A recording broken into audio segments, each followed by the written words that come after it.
pauses, encore une fois.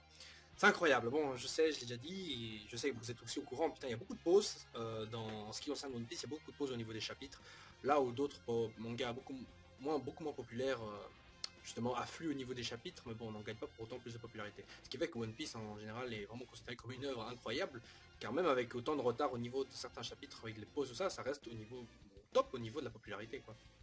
Bon, je crois qu'il a été d'ailleurs détrôné, je l'ai déjà dit aussi, depuis un petit moment par Shingeki no Kyojin et avec Assassination Classroom qui se rapproche aussi de plus en plus. Bon, il y a les autres, il y a Maggie, il y a aussi Kuroko no Basket, tout ça, qui se rapproche, donc voilà. Bon, ce chapitre aussi de cette semaine qui s'intéresse beaucoup plus à l'eau, à défaut de nous donner un bon flashback, il nous donne un début de flashback en sa va de chapitre. Et pour dire à propos, enfin, pour parler à propos du reste, je veux dire, il n'y a pas vraiment grand chose. J'ai l'impression que les choses se traînent beaucoup trop, et le fait de nous balancer un flashback aurait pu aller nous contenter et nous satisfaire un peu plus que des nièmes, voilà, j'avance, ok, un chapitre pour montrer à quel point, alors là j'ai monté un escalier, c'est bon, j'ai progressé, un chapitre là-dessus. Non, alors Luffy et Law qui ont été piégés donc par l'autre enculé de, je sais plus comment il s'appelle, mais l'autre enculé qui leur a dit ouais il y a un raccourci par là, et ben en fait non, il les a bien baisé parce qu'en fait c'était un piège, et Doflamingo en a profité, et d'ailleurs il a éclaté ce pauvre gars. Euh, donc Law et Doflamingo se font péter, et le truc que j'ai pas compris c'est vraiment cette histoire de clone avec Doflamingo, en fait c'est un clone de fil, ok. Mais donc, attends, son fruit des nuages ou des fils, je sais pas c'est lequel, lui permet de créer un clone, mais je comprends pas comment ça se fait que son clone puisse être aussi parfait. Je veux dire, il peut parler carrément comme s'il était vivant, tout ça. Enfin, je veux dire, c'est que des fils. Ou alors c'est lié, comme j'avais dit, c'était lié à un truc genre les marionnettes, les fils, tout ça, contrôler un être vivant. Encore, j'aurais dit, je sais pas, moi, tu contrôles un être humain avec des fils, et tu le fais parler avec ta voix, quoi là, ça aurait été plus cohérent. Mais je veux dire, je sais pas, moi, même par exemple,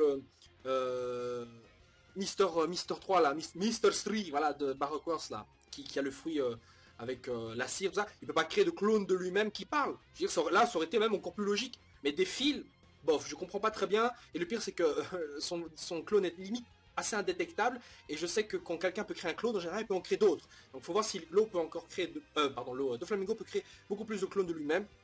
Est-ce que ces clones, visiblement, peuvent aussi utiliser d'ailleurs ces attaques de fil? Donc est-ce qu'ils peuvent eux-mêmes contrôler des armes? Je veux dire, jusqu'où va son pouvoir? Ça, je sais pas vraiment. Par contre, ce que j'ai compris, moi, c'est que son clone ne peut pas utiliser le haki. Parce que je veux dire, il y a des couillons qui l'ont attaqué par derrière, de bêtes sous merde, comme ça, qui ont réussi à le transpercer. Si ça avait été le vrai de Flamingo, est-ce qu'il serait mort? Alors je pense que celui-ci, en fait, a effectivement, donc, de Flamingo, le haki des rois, ok. Il a le haki de l'armement, ok. Et qu'en est-il de l'haki de l'observation? Peut-être, peut-être pas. Moi, je suppose qu'effectivement, il l'a aussi. Donc, de manière générale, je dirais, si ça avait été le vrai Doflamingo, il aurait détecté avec son haki. Mais celui-ci ne l'a pas détecté puisque c'est un clone de fil, et ces clones de fil ne peuvent peut-être pas utiliser le haki. Voilà. Ça, ce sera intéressant parce que sinon, ce serait beaucoup trop cheaté si carrément ces clones pouvaient le faire. Donc, à mon avis, c'est certainement ça. Donc, je pense qu'au niveau puissance, on peut voir à quel point que ces clones sont facilement baisables, quoi. Et je dis bien baisables. Bref.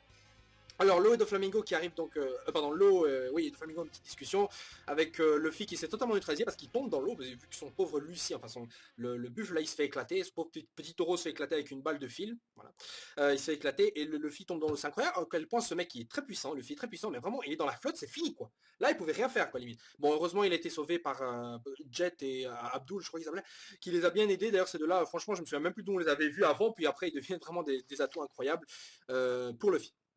Alors, concernant le reste de l'équipage, c'est-à-dire Frankie qui est toujours avec Mr. Pink, je crois que c'est comme ça qu'il s'appelle, et qui offre un combat que j'aurais aimé voir, même si ça a l'air pas vraiment intéressant, enfin le méchant, enfin Mr. Pink n'est pas un perso très charismatique, mais en tout cas il offre beaucoup de difficultés à Frankie qui n'arrive toujours pas à exploser cette porte, et les petits gnomes qui d'ailleurs ont une idée derrière la tête, on ne sait pas encore quoi, on verra certainement ça dans 2 semaines. Du côté de Zoro et Picker qui ont un combat que j'aimerais bien voir, mais qui se résume à une seule petite vignette de Zoro qui sourit, et c'est vraiment les trucs avec une seule vignette que j'aimerais vraiment voir. Après on a Fujitora toujours main contre Sabo, et ça aussi j'aimerais voir, mais putain, mais on voit que le reste quoi. Bref, ensuite on a un petit passage avec Robin, Bartolomeo et Eureka. Et d'ailleurs, j'ai remarqué que depuis cet arc-ci, Robin nous sort de plus en plus son comic face, vous savez, enfin son comic face, allez. C'est en gros le visage que certains persos sortent quand ils sont surpris, vous savez, avec leur gueule un peu plus déformée que la normale. Parce qu'avant, dans la première partie de One Piece, Robin était plus du genre à limite rester impassible, ou sourire, ou faire, voilà, faire un bête sourire, alors que les autres, ils sont en train de péter de rire avec une bouche et une mâchoire écartée de 2 kilomètres. Vous voyez. Et ici, elle offre, depuis qu'elle a rencontré les gnomes, elle ouvre sa bouche comme ça, comme les autres membres de l'équipage, pour donner un petit côté un peu plus comique et plus vivant, j'ai envie de dire. Voilà, moins stoïque en tout cas. Et c'est pas pour me déplaire, mais c'est assez étrange de voir ça. Bref, bon, que dire d'eux si ce n'est qu'il se déplace donc avec les, je sais pas ce que c'est, des scarabées volants, je sais plus. Bref, pour se déplacer de tour en tour facilement avec, comme avec des ballons, voilà, Bartholomew qui rigole comme une pucelle, voilà, bon, ce personnage-là, c'est vraiment l'incarnation du gars qui lit One Piece et qui est plongé dans le monde de One Piece. Bref, le fan absolu de One Piece. Il y a un fan de One Piece qui était propulsé, qui pouvait entrer à l'intérieur de l'histoire du manga, voilà comment il réagirait. Bon alors mais ça on s'en fout, ils sont juste là donc pour filer la clé à l'eau, donc ils se mettent en route, ils vont bientôt arriver. On a aussi vu Kiros qui se rapproche, je me disais bien où qui va en fait, et en réalité il se déplace aussi vers le château, il arrive au premier étage là où tous les sous-fifs se sont déjà fait éclater, alors que les autres, donc les autres gars de la Don Quixote Family, donc Baby Five, Laoji, tout ça, euh, sont toujours là à attendre. Je veux dire, putain, mais vous attendez quoi pour y aller? Vous attendez que les sous-fifres fassent le boulot. Vous avez légèrement des gars avec des primes supérieures à 200 millions de berries, 500 millions avec Don Chinjao qui va direct au niveau 4, ou quoi, j'ai oublié, sans réfléchir. Je veux dire, c'est des gars, c'est des anciennes légendes, quoi. Même Doflamingo, ça m'énerve qu'il n'y avait pas lui-même, par exemple, les Armiraux. Il savait qu'ils étaient assez forts pour y aller. Basta. Doflamingo, c'est pas une merde. C'est un des plus puissants capitaines corsaires. Selon moi, allez, si on compte pas les anciens, je dirais c'est le deuxième, avec derrière Mio, tout ça. Je veux dire, bordel, vas-y, t'étais bien allé par exemple sur l'île, enfin sur Punk Hazard pour éclater la gueule de Smoker. Bon ok, peut-être que Smoker était effectivement bien en dessous, mais je veux dire pourquoi Doflamingo il a aussi peur là, il fait que retarder le combat et ça j'aime pas du tout. Mais bon, c'est aussi l'auteur qui veut pas lancer un énième combat alors qu'il y en a 3000 autres tout aussi intéressants qui se déroulent en même temps. Bon, rien à dire au niveau de Sanji, Nami et les autres, on les voit pas. Voilà, j'en parlerai plus. C'est la dernière fois que je fais mention de ces persos. J'en parlerai quand on les reverra. Jusqu'ici, on fait comme s'ils n'existaient plus. Voilà. Euh, donc après il y a Luffy donc qui croise le petit Cavendish. Cavendish toujours avec son cheval là, pour regarder cet esprit de chevalier, blablabla, mousquetaire limite. Bref, qui a aussi un plan, mais bon voilà, les plans visiblement ils sont vraiment pas expliqués. Hein. Il faut attendre 2 semaines encore pour avoir le plan. Donc sur ce coup-ci, sur cette partie du chapitre, le début était vraiment pas du tout intéressant, c'est vraiment uniquement vers la fin que ça devient sympathique, où le Doflamingo se rappelle donc de Law quand il était petit, toujours avec son petit chapeau, on va savoir de qui il l'a hérité, ou si c'est lui qui l'a fait, ou sa mère qui l'a fait, je sais pas. Celui-ci donc qui arrive avec des bombes, enfin des grenades attachées à lui, tel un kamikaze, et qui dit qu'il vient de la cité blanche ou vide, je sais pas, ça dépend de la traduction, et qui veut rejoindre donc l'équipage de Flamingo, comme quoi il veut tout détruire parce qu'il en a pas beaucoup, il lui reste pas beaucoup à vivre, il est condamné, je sais pas. Euh, et là on peut se poser des questions. Qu'est-ce que c'est que cette cité? D'où il vient? Qu'est-ce qu'il a? Visiblement il y a une maladie qui est censée le tuer, et il est encore en vie. Sachant que Law avait dit oui mais ton frère Corazon m'a sauvé la vie. À mon avis, il y a de grandes chances que Corazon soit en fait un médecin et qu'il ait sauvé la vie de l'eau, il lui a appris la valeur de la vie, que sais-je, à la vérité, quoi. Bref, il est devenu gentil et il s'est cassé. Et maintenant, je repense à une ancienne théorie qu'il y a très longtemps, il y avait une image de Barbe Blanche, oui, je me dis bien Barbe Blanche. La première fois qu'on avait vu Barbe Blanche, il était donc relié avec avec cathéter, tout ça.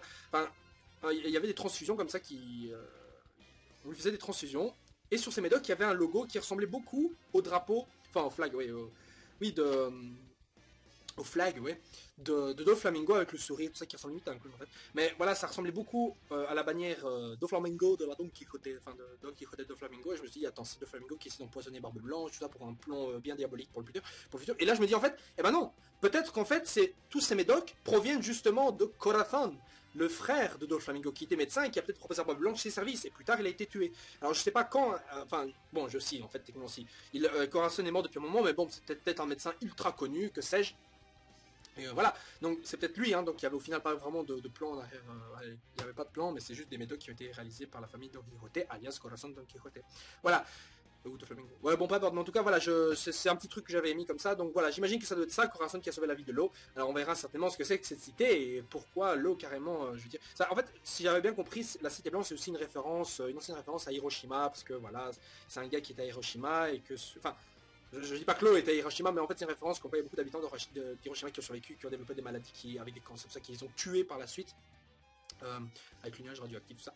Qui les ont tués par la suite, donc c'est des gens qui étaient condamnés. Et on a eu la même genre de choses, par exemple, dans l'anime Hajime no Ippo, le dernier animé Hajime no Ippo Rising, où on avait un personnage qui venait d'Hiroshima et qui était condamné de toute façon, et qui restait en vie et qui combattait la maladie, machin.